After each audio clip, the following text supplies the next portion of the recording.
മൂകാംബിക യാത്ര കഴിഞ്ഞ് തിരികെ വരുന്ന വഴി നമ്മൾ കർണാടകയിലെ പ്രസിദ്ധ തീർത്ഥാടന കേന്ദ്രമായ ഉടുപ്പിയിലെത്തി. 13-ാം നൂറ്റാണ്ടിൽ വൈഷ്ണവ സന്യാസിയായിരുന്ന ജഗദ്ഗുരു മാധ്വാചാര്യരാണ് ഈയൊരു ക്ഷേത്രം നിർമ്മിച്ചത് എന്നാണ് ചരിത്രം പറയുന്നത്. സംസ്കൃതത്തിലെ ഉഡു, പ എന്നീ രണ്ട് വാക്കുകൾ ചേർന്നാണ് ഉടുപ്പി എന്ന് പേരുണ്ടായത്. അതായത് ഉഡു എന്ന് പറഞ്ഞു കഴിഞ്ഞാൽ നക്ഷത്രമെന്നും പ എന്നാൽ ഭഗവാൻ എന്നുമാണ് അർത്ഥം വരുന്നത്. പണ്ടൊരു കാലത്ത് ചന്ദ്രന് ഒരു ശാപം ലഭിക്കുകയും ആ ശാപത്തിൻ്റെ മോക്ഷത്തിന് വേണ്ടിയിട്ട് ചന്ദ്രൻ ഇവിടെ എത്തി ഭഗവാൻ ശിവനെ പ്രാർത്ഥിക്കുകയും ചെയ്തു. ഈ ചന്ദ്രൻ്റെ പ്രാർത്ഥന കേട്ട് ശിവഭഗവാൻ ഒരു ശിവലിംഗ രൂപത്തിൽ ചന്ദ്രനെ അനുഗ്രഹിക്കുകയും ചെയ്തു. ആ ശിവലിംഗം നമുക്കിവിടെ അടുത്ത് ചന്ദ്രമൗലേശ്വര ക്ഷേത്രത്തിൽ കാണാൻ സാധിക്കും. അങ്ങനെ ചന്ദ്രൻ പ്രാർത്ഥിച്ച സ്ഥലമാണ് ഉടുപ്പിയായി മാറിയതെന്നാണ് വിശ്വാസം. വളരെ പ്രശസ്ത സംഗീതജ്ഞനായിട്ടുള്ള കനകദാസന് ഉടുപ്പി ശ്രീകൃഷ്ണ ക്ഷേത്രവുമായിട്ട് വളരെ വലിയ ഒരു ബന്ധമുണ്ട്. പണ്ടുകാലത്ത് നിലനിന്നിരുന്ന ജാതി ചിന്തകൾ കാരണം താഴ്ന്ന ജാതിക്കാരനായിരുന്ന കനകദാസന് അവിടുത്തെ ബ്രാഹ്മണർ ക്ഷേത്രത്തിനകത്തേക്ക് പ്രവേശനമൊന്നും അനുവദിച്ചിരുന്നില്ല. അദ്ദേഹത്തിൻ്റെ ആചാര്യനായിരുന്ന വ്യാസതീർത്ഥർ പറഞ്ഞിട്ട് പോലും അവരെ കേൾക്കുവാനായിട്ട് തയ്യാറായില്ല. അങ്ങനെ ഭഗവാനെ കാണാൻ പറ്റാതെ കനകദാസൻ ക്ഷേത്രത്തിൻ്റെ പടിഞ്ഞാറ് ഭാഗത്തായിട്ട് ശ്രീകൃഷ്ണ ഭജനങ്ങൾ പാടിയും അതേപോലെ തന്നെ ഭഗവാന്റെ കീർത്തനങ്ങളൊക്കെ രചിച്ചും ഇവിടെ താമസിച്ചു പോന്നു. അദ്ദേഹം എഴുതിയ ആ ഒരു കീർത്തനമാണ് കൃഷ്ണ നീ ബേഗനെ ബാരോ എന്നുള്ളത്. നമ്മളെല്ലാവരും കേട്ടിട്ടുണ്ട്. ഒരിക്കൽ കനകദാസൻ്റെ ഈ ഒരു കീർത്തനത്തിൽ ഇഷ്ടപ്പെട്ട് ഭഗവാൻ ആ കീർത്തനം കേട്ട് പടിഞ്ഞാറ് ഭാഗത്തേക്ക് തിരിഞ്ഞിരുന്നുവെന്നും ആ ഭാഗത്തെ ക്ഷേത്ര ഭിത്തി തകർത്ത് ഒരു ദ്വാരം സൃഷ്ടിക്കപ്പെട്ടുവെന്നും അതിലൂടെ കനകദാസന് ഭഗവാന്റെ ദർശനം ലഭിച്ചു എന്നുമാണ് ഐതിഹ്യങ്ങൾ പറയുന്നത്. ഈ വാതിൽ ഇപ്പോൾ ഇവിടെ കനകനദ്വാരം എന്ന പേരിൽ അറിയപ്പെടുന്നത്. പടിഞ്ഞാറോട്ട് തിരിഞ്ഞു നിൽക്കുന്ന കുഞ്ഞു കൃഷ്ണനെ നമുക്കിവിടെ കാണാൻ പറ്റും. ഈ കാണാൻ പറ്റുന്നത് കനകന ദ്വാരത്തിലൂടെയാണ്. 9 ദ്വാരങ്ങളാണ് ഈ വാതിലുള്ളത്. ഇങ്ങനെ ദർശനം നടത്തുന്നത് ഐശ്വര്യം നൽകുമെന്നാണ് വിശ്വാസം പറയുന്നത്.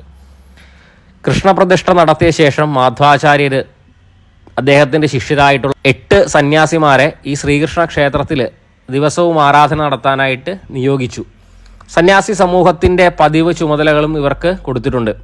അദ്ദേഹത്തിൻ്റെ നേരിട്ടുള്ള ഈ ശിഷ്യന്മാരെ അഷ്ടമഠങ്ങൾ എന്നാണ് വിളിക്കുന്നത്. അതായത് പേജാവർ മഠം, പുത്തികേ മഠം, പലിമരുമഠം, അടമരുമഠം, സോധേമഠം, കണിയൂർ മഠം, ഷിരൂർ മഠം, കൃഷ്ണപുരം മഠം, അങ്ങനെയാണ് 8 മഠങ്ങൾ. തുടക്കകാലത്ത് 8 മഠങ്ങളിലെ സ്വാമിമാർ ക്ഷേത്രത്തിൽ 2 മാസം വീതം പൂജ നടത്തിയിരുന്നു. എന്നാൽ ഇപ്പോൾ ഓരോ മഠങ്ങളിൽ നിന്നുമുള്ള സന്യാസിമാർക്ക് 2 വർഷത്തേക്കാണ് പൂജ നടത്തുവാനുള്ള അധികാരമുള്ളത്. 16-ാം നൂറ്റാണ്ടിൽ സോധേമഠത്തിലെ വാദിരാജസ്വാമിയാണ് ഈ ഒരു ആചാരത്തിന് തുടക്കമിട്ടത്. അതേപോലെ ഇവിടുത്തെ മറ്റൊരു പ്രത്യേകത എന്ന് പറഞ്ഞാൽ ക്ഷേത്രത്തിലെ സുവർണ ഗോപുരമാണ്.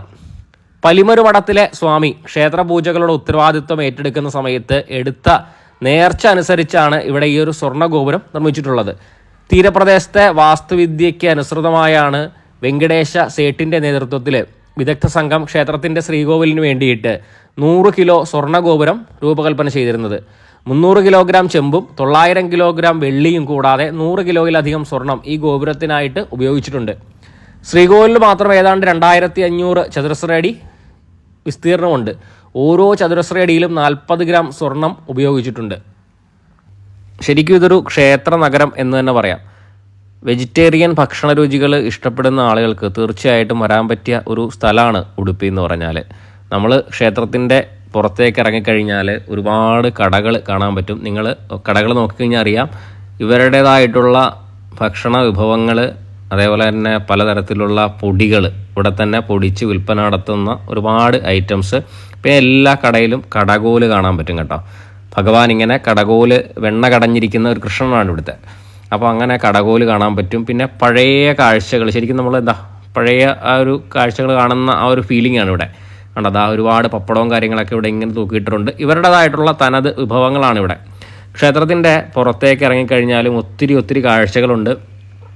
ഇവിടെ അടുത്ത് തന്നെ ചെറിയ ചെറിയ സ്ട്രീറ്റുകളുണ്ട്. നമ്മൾ അങ്ങോട്ടേക്കൊക്കെ നടന്നു കഴിഞ്ഞാൽ നമുക്ക് ഇതേപോലത്തെ ഒരുപാട് കടകൾ കാണാൻ പറ്റും.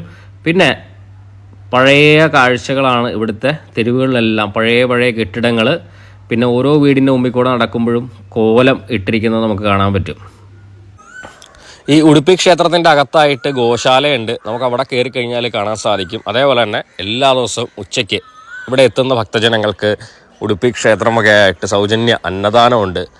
അത് നല്ല രീതിയിൽ നല്ല വ്യവസ്ഥയോടെ ചിട്ടയോടെയും കൂടെയാണ് അവർ അന്നദാനം കൊടുക്കുന്നത്. എല്ലാ ദിവസവും ഉച്ചയ്ക്ക് വന്നു കഴിഞ്ഞാൽ നമുക്ക് അന്നദാനം കഴിക്കാൻ പറ്റും. ഉടുപ്പിയുടെ ആ ഒരു രുചി നമ്മൾ അറിഞ്ഞിരിക്കേണ്ടതാണ്. പിന്നെ ഭക്ഷണം ഇഷ്ടപ്പെടുന്ന ആളുകളാണെങ്കിൽ പ്രത്യേകിച്ചും വെജിറ്റേറിയൻ ഭക്ഷണം ഇഷ്ടപ്പെടുന്ന ആളുകൾക്ക് ഇതിന് ചുറ്റും ഒരുപാട് കടകളുണ്ട്. അമ്പലത്തിൻ്റെ അവിടെ നിന്ന് പുറത്തേക്ക് ഇറങ്ങി കഴിഞ്ഞാൽ കുറേ സ്ട്രീറ്റുകളുണ്ട്. അങ്ങോട്ടേക്കൊക്കെ പോയി കഴിഞ്ഞാൽ നല്ല മസാല ദോശയും അതേപോലെ തന്നെ ഉടുപ്പി സ്പെഷ്യൽ ബുള്ളറ്റ് ഇഡ്ഡലിയും റവ ഇഡ്ഡലിയൊക്കെ കിട്ടുന്ന ഒരുപാട് കടകളുണ്ട്. തീർച്ചയായിട്ടും വന്ന് കണ്ടിരിക്കേണ്ട ഒരു സ്ഥലമാണ്. നിങ്ങൾ വരുവാണെങ്കിൽ തീർച്ചയായിട്ടും ഇവിടുത്തെ ഈ ഒരു